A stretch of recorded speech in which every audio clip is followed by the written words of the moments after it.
लोकसभा चुनाव के लिए तीसरे चरण के चुनाव प्रचार का शोर रविवार की शाम को थम गया।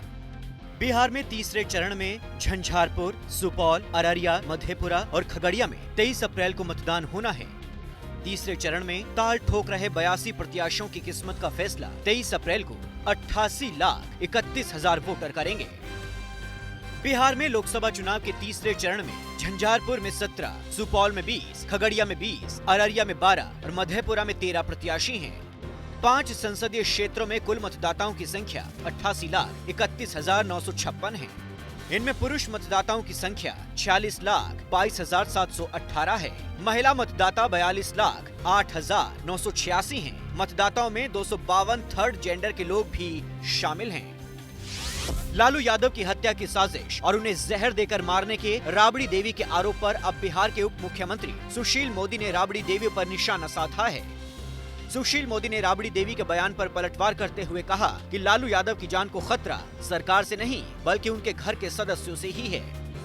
सुशील मोदी ने ट्वीट कर लिखा है कि मैं राबड़ी देवी की बात से सहमत हूं कि लालू प्रसाद यादव के भोजन में जहर दिया जा सकता है, लेकिन सरकार द्वारा नहीं बल्कि उनके परिवार के किसी भी सदस्य द्वारा।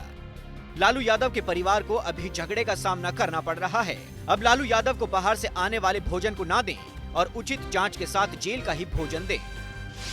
लोकसभा चुनाव को लेकर बिहार में प्रचार का दौर जोरों पर है। इसी कड़ी में मोदी सरकार के मंत्री और आरा लोकसभा सीट से बीजेपी के प्रत्याशी आर.के. सिंह ने सोनिया गांधी और राहुल गांधी को निशाने पर लिया।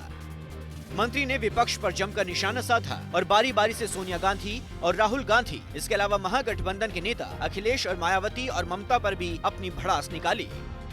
केंद्रीय मंत्री ने सोनिया गांधी पर निशाना साधते हुए कहा कि सोनिया गांधी इटली की हैं और खुद नन मैट्रिक हैं। उन्हें देश के बारे में कुछ भी मालूम नहीं है कि देश कैसे चलेगा। मनमोहन सिंह का जिक्र करते हुए उन्होंने कहा कि उनकी सरकार में जो आदेश सोनिया जी से आता था, मनमोहन सिंह उसी को फॉलो करते थे। मनमोहन सिंह नाम के पीएम थे।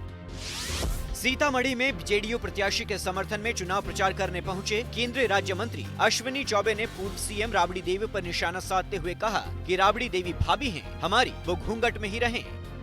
साथ ही केंद्रीय राज्य मंत्री अश्विनी चौबे ने जेडीयू और बीजेपी में किसी भी तरह के तकरार की बात से साफ साफ इनकार कर दिया। बता दें कि बिहार के बक्सर से बीजेपी ने अश्विनी चौबे को उम्मीदवार घोषित किया है। हाल ही में आचार संहिता का उल्लंघन के आरोप में अश्विनी चौबे के खिलाफ एफआईआर दर्ज की गई थी। केंद्रीय मंत्री के साथ साथ बीजेपी नेता समेत 150 लोगों के खिलाफ मामला दर्ज किया गया है। मामला बक्सर का है। अश्विनी चौबे के समर्थन में संकल्प सभा का आयोजन किया गया था और कार्यक्रम के समाप्त होने के बाद चौबे का काफिला वापस जा रहा था। बिहार में अपराधी अब पुलिस वालों को खुली चुनौती देने लगे हैं। ताजा मामला बक्सर का है, जहां अपराधियों ने पुलिस को खुली चुनौती दी है। जानकारी के अनुसार बाइक सवार अपराधियों ने हाई सिक्योरिटी जोन माने जाने वाले बक्सर के सेंट्रल जेल के बाहर अंधाधुंध फायरिंग की। बताया जा रहा है कि कारा पर तैनात संतरी अपनी ड्यूटी कर रहे थे, तभी बाइक पर सवार होकर अपराधी आए और जेल के गेट को निशाना बनाते हुए फायरिंग करने लगे। सुरक्षा में तैनात कर्मी जब तक कुछ समझ पाते तब तक अपराधी फायरिंग करने के बाद फरार हो गए। अपराधियों ने 4 राउंड फायरिंग की है। इस घटना के बाद इलाके में दहशत का माहौल कायम हो गया है।